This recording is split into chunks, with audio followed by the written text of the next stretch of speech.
से दिल क्यों लगाया है, ये मैं जानूं या वो जाने।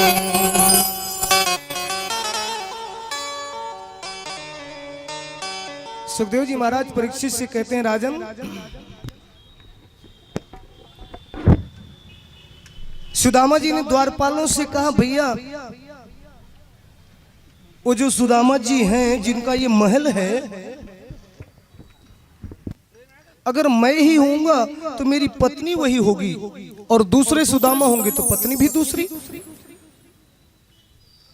द्वारपालों ने जाकर के सुशीला जी से कहा, कोई सुदामा नामक एक व्यक्ति आए हैं। अब इधर सुदामा जी उस महल को देखते जा रहे हैं, कैसा बना है भाई, किसने बनाया होगा, बड़ा टाइम लगा होगा। ऐसे देखते जा रहे हैं तो जब ऊपर नजर गई तीसरे मंजिल में, तो बच्चे लोग अपने दिख गए। सुदामा जी ने सोचा, अपने बच्चे भी यहां, ओहो, जिसका महल होगा उन्होंने गृह प्रवेश कराया होगा, ब्राह्मण निमंत्रण के लिए बुलाए होंगे, सो अपने बच्चे आए होंगे, कोई बात नहीं। लेकिन सुशीला ने जब तीसरी मंजिल से देखा कि नीचे सुदामा जी खड़े हैं, गीत वाद्येन भूषा, बाजे गाजे के सहित जो है आई, हजारों सखियों के मध्य होकर के। अब देखिए, जब पैसा आता है ना तो सब कुछ ले आता है। सुशीला जी बिल्कुल गाजे बाजे के सहित आई। सुदामा जी ने देखा, ओहो, कन्फर्म हो गया अपनी पत्नी नहीं है, क्योंकि अपनी पत्नी तो बाजे गाजे के साथ आ ही नहीं सकती। लेकिन जब सुशीला थोड़ा और पास में आई, दौड़ करके सुदामा के चरणों में प्रणाम किया, आपकी ही कृपा से सब हुआ। सुदामा जी तो देखते रह गए, अरे सुशीला आप? बोले हाँ।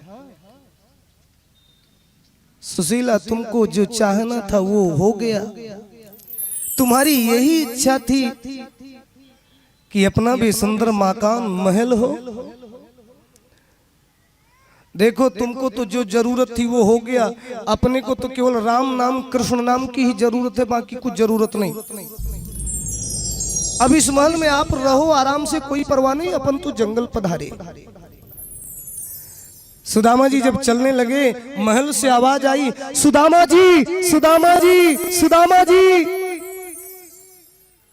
सुदामा जी ने पीछे मुड़ करके देखा तो कन्हैया खड़े हैं।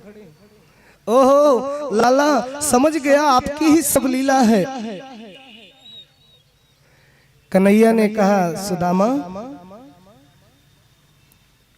मेरा प्रसाद मान करके आप इस महल में वास करो, और मेरी भक्ति करते करते परम धाम प्राप्त करोगे, कोई दोष नहीं है, आप आराम से रहिए। सुदामा जी ने कहा, लाला देखो, जब ये महल द्वार ये सब ऐश्वर्य वैभव हो जाता है ना, और जितना ऐश्वर्य वैभव बढ़ता है उतनी व्यस्तता बढ़ती जाती है। अब देख, तेरे नाम की जो 200-400 माला दिन में जप लेता हूँ ना, अब फिर टाइम नहीं मिलेगा भाई, ऑफिस तो भी देखना पड़ेगा ना। सुबह 8 बजे ऑफिस जाना होगा, शाम को 6 बजे आएंगे, फिर थके रहेंगे, फिर हाथ पैर धोएंगे, फिर खाएंगे पिएंगे, फिर थकावट में नींद भी आ जाएगी, माला कब जपेंगे? देख कन्हैया, ये ऐश्वर्य वैभव बिल्कुल नहीं चाहिए। अपन तो जितने थोड़ा सा इससे दूर रहेंगे उतनी माला जपेंगे, और जितना ही कारोबार बढ़ेगा, उधर भी टेंडर हमने ले रखा है, उधर भी टेंडर है, उधर भी जैसे भी चल रही है, पीछे भी थोड़ा सा विचार है कि कुछ बड़ा सा कर दें, है? तो जितना ही टेंडर बढ़ेगा उतनी ही व्यस्तता होगी, और समझो फिर उतने जीवन व्यस्त होगा तो परिणाम क्या होगा? बीपी लो हो जाएगा। बोली जय श्री कृष्ण। बीपी लो हो जाएगा, शुगर हाई हो जाएगा। यही फायदा होती है अंत में, इससे ज्यादा कुछ नहीं मिलता। आप देख लो किसी को भी, इससे ज्यादा कभी किसी को कुछ मिले ही नहीं। अंत में बीपी, शुगर, ये जो आजकल बीमारियां चलती है ना, एक दिन कह भी रहा था, चाय के पहले एक गोली खाना पड़ता है, फिर चाय के साथ खाना पड़ता है, फिर चाय के बाद खाना पड़ता है, फिर खाना खाने के पहले खाना पड़ता है, फिर खाना खाने के बाद खाना पड़ता है। हे भगवान, 5 गोली खाना पड़ता है एक साथ। तो जितनी व्यस्तता बढ़ेगी उतने ही जीवन बेकार होगा, और जितने ही फ्री रहेंगे हम लोग। अब आजकल तो ये आ गया ना, मोबाइल ऐसे ऐसे दिन भर करते रहते हैं, फिर ऐसे ऐसे, फिर ऐसे ऐसे, और दिन भर दुनिया को हाय हेलो फेसबुक व्हाट्सएप, घर में आए तो बोलते सर दर्द कर रहा है। घर के लिए भी टाइम निकालो। ऐसी अजीब अजीब बीमारी फैल रही है, हे भगवान क्या होगा?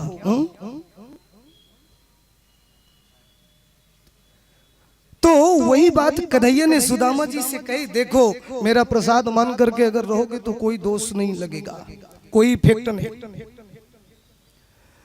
सुदामा जी ने कहा यही तो चाहता हूं प्रभु। सुदामा जी उस घर में वास किए, परमात्मा की भक्ति करते करते करते परम धाम को प्राप्त हुए। सुखदेव जी महाराज ने परीक्षित को ये वृत्तांत सुनाया। परीक्षित बहुत आनंदित हुए। सुखदेव जी महाराज ने फिर परीक्षित से प्रश्न किया, कैसा लगा? बोले बहुत आनंद आया। परीक्षित जी ने कहा एक बात बताओ महाराज। अब देखिए आज कथा का विश्राम दिवस है। आज के बाद हम लोग इतना आप लोगों को परेशान नहीं करेंगे, बहुत परेशान किया 7 दिन। आज अंतिम दिवस है और अभी फूलों की होली भी होना है। हमारे बहुत भक्त कल से ही जो है फूलों की व्यवस्था कर रहे हैं। सुखदेव जी महाराज परीक्षित से कहते हैं राजन, क्योंकि परीक्षित जी ने प्रश्न किया, महाराज ये बताओ जितने देवी देवता हैं, राम जी, चंद्र जी, यम जी, वरुण जी, कुबेर जी, सूरज जी, काली जी, दुर्गा जी, जितने देवी देवता हैं इनमें सबसे पहले प्रसन्न कौन होते हैं? सुखदेव जी ने कहा अगर सबसे पहले प्रसन्न होने वाले देवता हैं तो वो हैं भोलेनाथ। भोलेनाथ ऐसे देवता हैं कि जिनके पास रहने को मकान नहीं है, फिर भी अपने भक्त को बड़ा आलीशान बंगला दे देते हैं, जा तू रह। अपना स्वयं स्मशान घाट में रहते हैं और स्वयं भभूति रमाए रहते हैं, और भक्तों को बहुत सुंदर सुंदर कपड़े देते हैं। गले में नाग रहता है भोलेनाथ के, और उनके भक्तों के गले में सोने की जंजीर रहती है। ऐसे भोलेनाथ है। भोलेनाथ का नाम एक नाम आशुतोष भी है। आशु शीघ्रम तुष्यति इति आशुतोष, जो शीघ्र ही प्रसन्न हो जाए वही तो भोलेनाथ है। आप 1 लोटा जल चढ़ा दो तो भी प्रसन्न, आप थोड़ा सा चावल चढ़ा दो तो भी प्रसन्न, आप बिल्व पत्र चढ़ा दो तो भी प्रसन्न, बम बम बोल दो तो भी प्रसन्न। बोले जय श्री कृष्ण, जय श्री कृष्ण। भोले बोल दो तो भी प्रसन्न, महादेव बोल दो तो भी प्रसन्न। एक चोर था, मुझे याद आ गया। एक चोर था, वो भगवान भोलेनाथ के मंदिर में दर्शन करने जब गया तो चोर की नीयत क्या रहती है आप लोग जानते हो? वो तो यही सोचता है क्या मिले और ले जाऊं। चरण धरत चिंता करत चितवत चारी हूं और, सुवरन को खोजत फिरत कभी व्यभिचारी चोर। वो चोर मंदिर में गया तो देखा कि अरे वाह भाई, किसी भक्त ने बहुत हैवी जो है घंटा चढ़ाया है, अगर ये मिल जाए कदाचित तो थोड़ा सा काम बन सकता है। वो चोर घंटे को चुराने की लालसा में भगवान भोलेनाथ के ऊपर पैर रख करके और घंटा को ऊपर खोलने लगा। जब घंटे को खोलने लगा तो भगवान भोलेनाथ प्रकट हो गए। जैसे प्रकट हो गए चोर थर थर कांपने लगा। बस बस बस भोलेनाथ, हे प्रभु माफ करो, नहीं नहीं ऐसी गलती कभी नहीं करूंगा, एक बार इस बार माफ कर दो। भगवान बोले हड़बड़ाओ मत, डरो मत, नहीं महाराज गलती हो गई, अब आज के बाद ऐसी गलती कभी नहीं होगी। भगवान बोले कौन सी गलती हुई? बोले यही जो अभी। नहीं नहीं कोई गलती नहीं हुई, मैं तुमसे प्रसन्न हो गया, वर मांग लो। चोर बोलता है अरे मैं चोरी करने आया और भगवान प्रकट होकर के बोलते हैं वर मांग लो, कुछ गड़बड़ तो नहीं है? नहीं महाराज मुझे वर भी नहीं चाहिए, जैसे तैसे मेरा पिंड छूटे। भोलेनाथ बोले नहीं नहीं रुको रुको, तुम्हें वर हम देंगे ही आज। भगवान बोले मांग लो वर, क्या चाहिए? नहीं महाराज कुछ नहीं चाहिए, मैंने आपकी कोई पूजा नहीं की, न जल चढ़ाया, न चावल चढ़ाया, न अगरबत्ती दिखाई, न प्रसाद चढ़ाया, न दीपक दिखाया। भगवान ने कहा लोग जल केवल चढ़ाते हैं, मैं प्रसन्न हो जाता हूँ। भक्त मेरे ऊपर चावल चढ़ा देते हैं, मैं प्रसन्न हो जाता हूँ। भक्त अगरबत्ती दिखाती है, मैं प्रसन्न हो जाता हूँ। भक्त थोड़ा दीपक दिखाती है, मैं प्रसन्न हो जाता हूँ। अरे तू ऐसा भक्त है कि अपना पूरा शरीर ही मुझ पर चढ़ा दिया, बोल क्या चाहिए?